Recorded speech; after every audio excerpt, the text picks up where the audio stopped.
Students, class 11th math element book solution exercise 1.3। इससे पहले कुछ सम बेसिक रूल पढ़ेंगे जो आइडेंटिटी हमारी, और ये आइडेंटिटी हमारी यूनियन एंड इंटरसेक्शन मैंने दोनों की लिखी हैं और दोनों को मैं 1 बाय 1 करके सोल्व करूँगा। राइट। अब इसमें आप फर्स्ट आइडेंटिटी आपकी यूनियन की, फर्स्ट आइडेंटिटी किसकी है? यूनियन की। अब मैं फर्स्ट आइडेंटिटी को सोल्व कर रहा हूँ, इस आइडेंटिटी को। A union A is equal to, आपको बोला A, let A is any set 1 2 3। अब ए यूनियन ए, आप इसको 1 2 3 के ए के साथ ए का यूनियन करोगे क्या आएगा? आपको सेम एलिमेंट मिलेंगे और ये आपका क्या गया? ए। तो ऐसे हम इसको क्या करेंगे? सोल्व भी कर सकते हैं, ऐसे हम मान करके, ऐसे सपोज करके। अब यूनियन के बाद दूसरी ये प्रॉपर्टी हमारी इंटरसेक्शन की।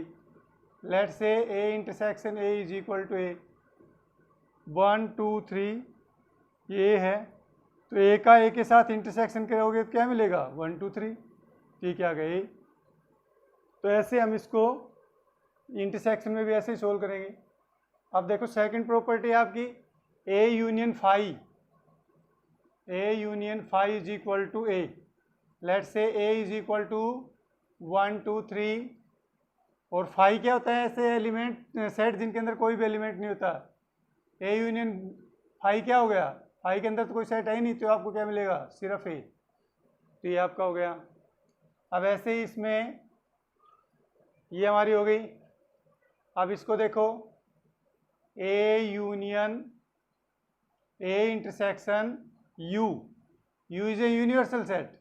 Let U is equal to 1 2 3 4 5 6 7 8 9 10, एक यूनिवर्सल सेट मान लिया। और ए सेट मान लिया हमने 1 2 3। तो आपका एक इंटरसेक्शन यूनियन क्या हो गया? यूनियन क्या होता है? दोनों में कॉमन। तो तीन एलिमेंट कॉमन है, तो 1 2 3, और ये आपको क्या मिल गया? ए के बराबर मिल गया। तो ये हमारी प्रॉपर्टी ऐसे आएगी। नेक्स्ट है A union B is equal to B union A, A union B is equal to B union A. इसको हम बोलते हैं कम्यूटेटिव लॉ, ये आइडेंटिटी। तो देखो, let A is equal to 1 2 3 and B is equal to 4 5। तो आपका ए union B क्या हो गया?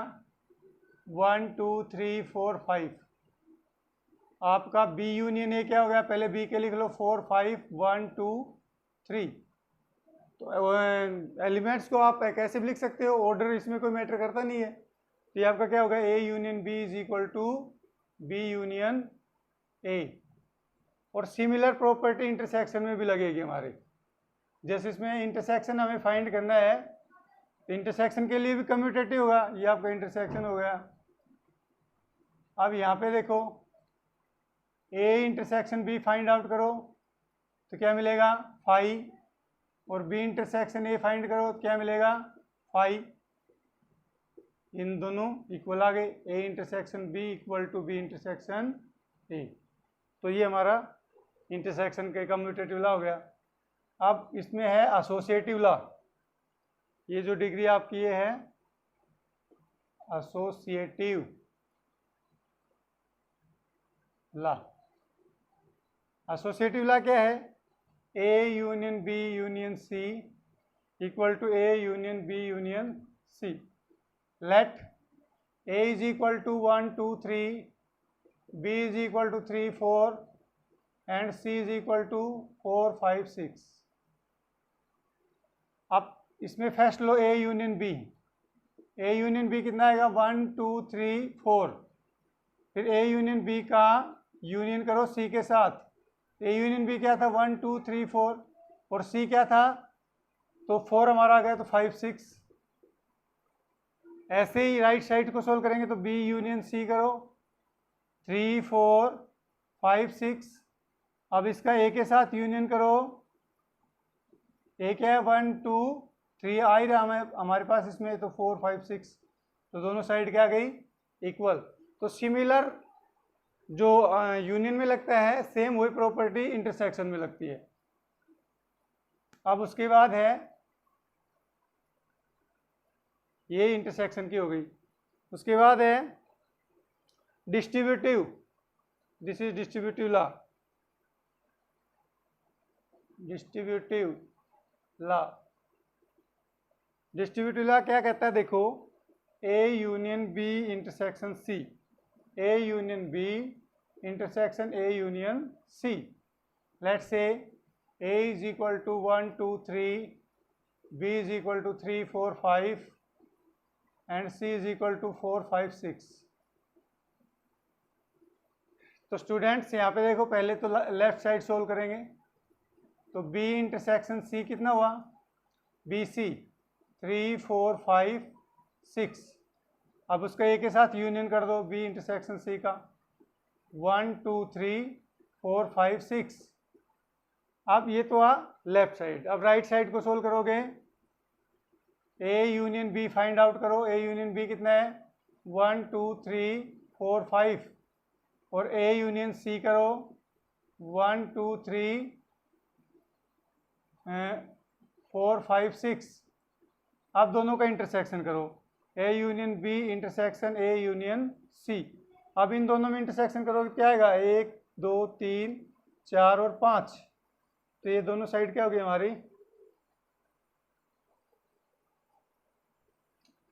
इंटरसेक्शन में 6 नहीं आ रहा। ए यूनियन बी क्या हुआ, 1 2 3 4 5। इंटरसेक्शन सी क्या है, 1 2 3 4 5 6।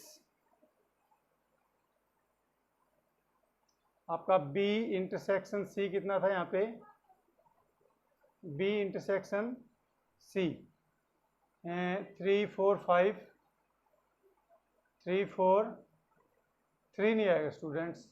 बी इंटरसेक्शन सी कितना था लेफ्ट हैंड साइड में, बी और सी कॉमन एलिमेंट 4 5, ओनली 4 5 आएगा, 4 5। अब यहाँ पे देखो ए के साथ यूनियन करोगे ना इसका, तो 1 2 3 4 5। ये थोड़ा मिस्टेक हो गया, तो ये हमारा 1 2 3 4 5 इक्वल आ गया। तो ऐसे ही ये हमारी राइट। अब है D Morgan law. D Morgan law को हम कैसे सोल्व करेंगे, इसमें भी हम कॉम्प्लीमेंट है तो यूनिवर्सल सेट लेंगे। डी मॉर्गन लॉ का पहला है ए यूनियन बी का complement is equal to complement of A intersection complement of B. Let's say u is equal to 1 2 3 4 5 6 7 8 9 10, और let's say a is equal to 1 2 3 और b is equal to 4 5 मान लेते हैं हम।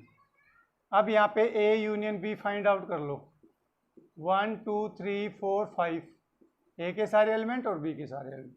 अब इसका कॉम्प्लीमेंट करेंगे, तो कॉम्प्लीमेंट का मतलब क्या होता है, ये सारे एलिमेंट्स यूनिवर्सल में छोड़ दो और यूनिवर्सल के बचे हुए लिख दो 6 7 8 9 10। और राइट साइड में देखो कॉम्प्लीमेंट ऑफ ए करोगे, तो कॉम्प्लीमेंट ऑफ ए कितना, 1 2 3 छोड़ोगे तो 4 5 6 7 8 9 10। और complement of B, complement of B छोड़ दो, 4 5 छोड़ दो, बाकी लिख दो 1 2 3 6 7 8 9 10। अब इन दोनों का क्या करना है, इंटरसेक्शन।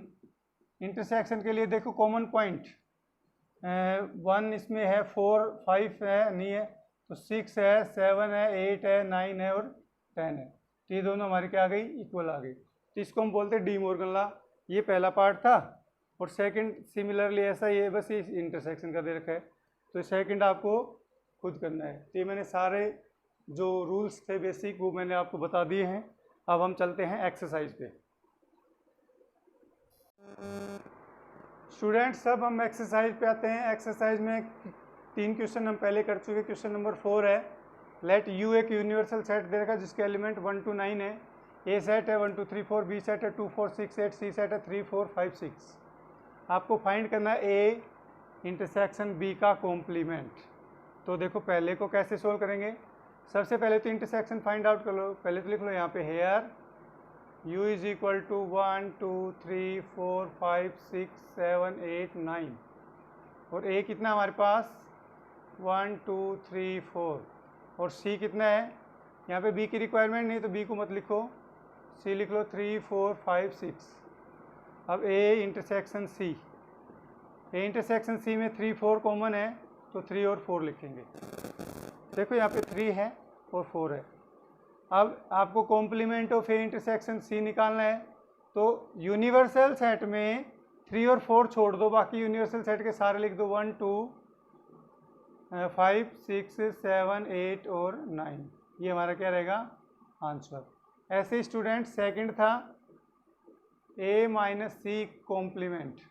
तो ए माइनस सी का मीनिंग क्या है कि ए के एलिमेंट क्या हो गए हमारे पास 1 2 3 4 और सी के एलिमेंट हो गए 3 4 5 6।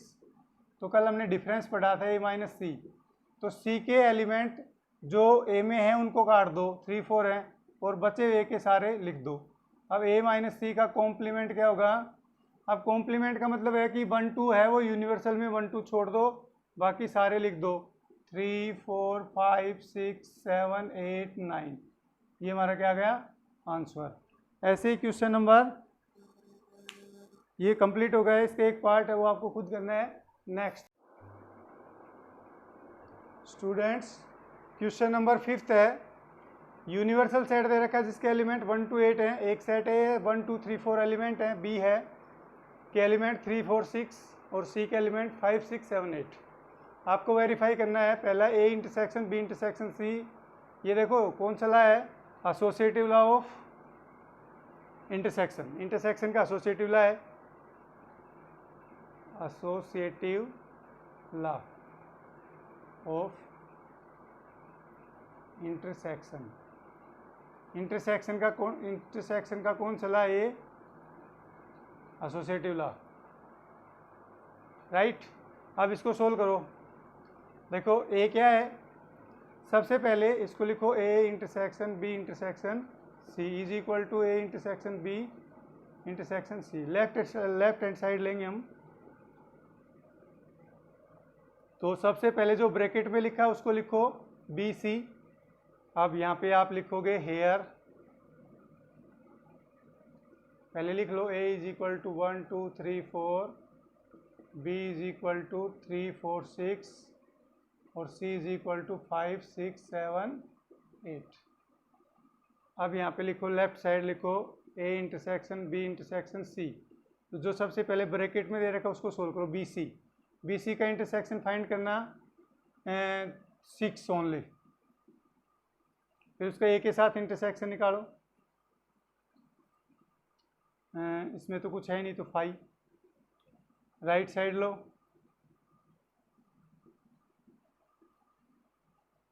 ए intersection B intersection C. A intersection B निकाल लो पहले, तो ए और बी का कुछ इंटरसेक्शन है 3 4 और ए इंटरसेक्शन बी का सी के साथ इंटरसेक्शन है कुछ नहीं है तो 5। तो दोनों के LHS RHS इक्वल है, तो ये क्या हो गया आपका प्रूव हो गया। ऐसे इसमें एक क्वेश्चन और लेते हैं हम।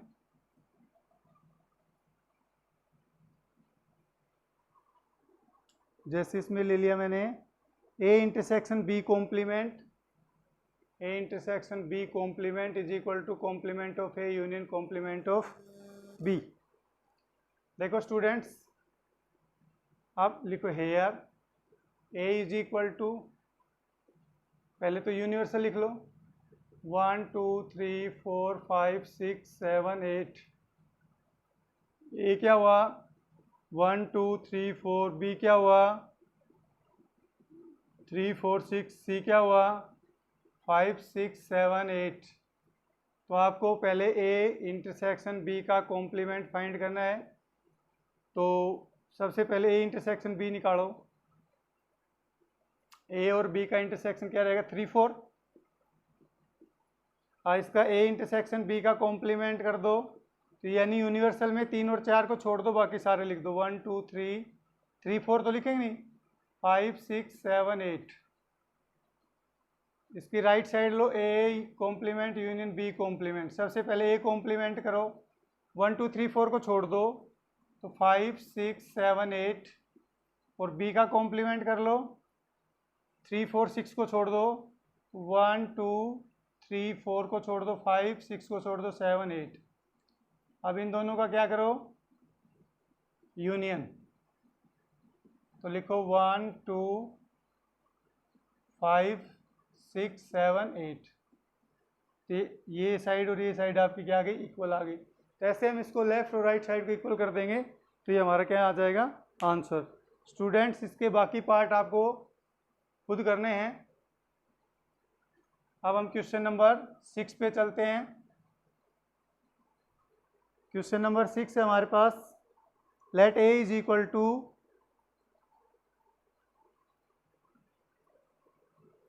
let a is equal to 3 6 12 15 18 21, b is equal to 4 8 12 16 20, and c is equal to 2 4 6 8 10 12 14 16। Find, पहला है a माइनस बी और c माइनस ए, ये आपको फाइंड करना है। अब इसका सॉल्यूशन देखो स्टूडेंट्स, सबसे पहले तो लिखो हेयर ए क्या है, 3 6 12 15 18 21, बी क्या है 4 8 12 16 20, सी क्या है 2 4 6 8 10 12 14 16।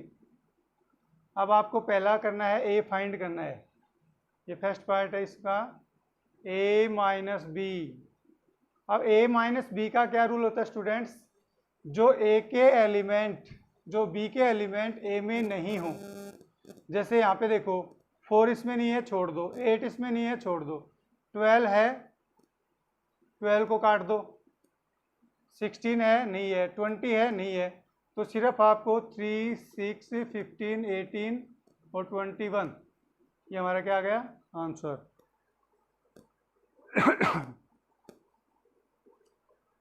स्टूडेंट सेकंड पार्ट था इसका, c माइनस ए। अब देखो c के जो एलिमेंट है ना, ए के एलिमेंट वो काट दो जो c में हैं, जैसे 2 है, c में 2 है ए में नहीं है, फिर c में 4 है, फिर 6 है तो 6 को काट दो, 8, फिर 10, फिर 12 है तो 12 को काट दो, उसके बाद फिर 14 और उसके बाद 16। ये हमारा क्या आ गया आंसर। सी के एलिमेंट्स हमारे क्या होंगे 2 4 8 10 14 16, ये हमारे आंसर आ गया क्वेश्चन नंबर 6। क्वेश्चन नंबर 7 देखो,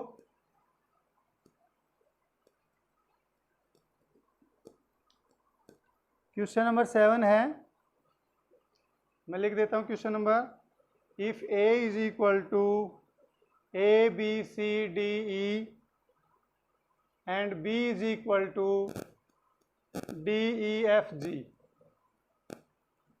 तो आपको फाइंड करना है a minus B intersection b minus a, ये आपको फाइंड करना है। सॉल्यूशन देखो स्टूडेंट्स, लिखो here a is equal to a b c d e and b is equal to d e f g। आपको क्या बोला है a minus B intersection b minus a। आप सबसे पहले a इंटरसेक्शन b फाइंड करो, sorry a minus b find करो, a minus b। तो b के वो एलिमेंट, एक तो d है ये काट दो, एक e है ये काट दो, तो आपका क्या आ जाएगा a b c। फिर आपको b माइनस a फाइंड करना है। अब b माइनस a में आपका क्या रहेगा, जो b के एक्स्ट्रा एलिमेंट जो एक, अब देखो मैंने यहाँ पे लिखा, इसमें आपका A B C D E, तो डी ई कट जाएगा, सिर्फ क्या बचेगा एफ जी। अब a minus B intersection b minus A, अब दोनों का इंटरसेक्शन करोगे तो क्या आएगा A B C F G में कुछ कॉमन है, कुछ नहीं है, तो 5 इसका क्या आ गया आंसर। स्टूडेंट्स अब मैं आपको एक दो क्वेश्चन करने के लिए देता हूं, आपको खुद करने हैं, ट्राई करो। क्वेश्चन नंबर 8 है, ये DYS लिख देता हूं, डू योर सेल्फ, और मैं लिख देता हूं क्वेश्चन को, if A is equal to 1359, B is equal to 378, C is equal to 2348. Verify that A intersection B union C is equal to A intersection B union A intersection C. ये distributive law है आपको, ये आपको LHS RHS लेके prove करना है, ठीक है स्टूडेंट्स। अब मैं इसमें एक नेक्स्ट क्वेश्चन और लेता हूँ, ये आपको खुद करना है। क्वेश्चन नंबर 9 में आपको समझा रहा हूँ। क्वेश्चन नंबर 9 है, let A is equal to AB, B is equal to ABC, is A subset of B. What is A union B? What is A union B? सबसे पहले तो आपको बताना कि A B का सबसेट है या नहीं है। तो देखो स्टूडेंट्स, सॉल्यूशन देखो इसका, A subset of B, it means A B है is the subset of ABC। तो ये तो हमारा ट्रू है, विच इज ट्रू, ये ट्रू है आपका। अब आपको A यूनियन B फाइंड करना है, A यूनियन B, एक एलिमेंट लिख दो और C और लिख दो, तो हमारा क्या आ गया A यूनियन B। और A यूनियन B हमारा किसके इक्वल आ गया, B के इक्वल। ये देखो B है ABC, तो इसको हम ऐसे भी लिख सकते हैं, राइट। क्वेश्चन नंबर 9 था ये आपका। स्टूडेंट्स इसमें आगे जो क्वेश्चन है वो नेक्स्ट वीडियो में देखेंगे। इनको write down, pause to video, note it, write down.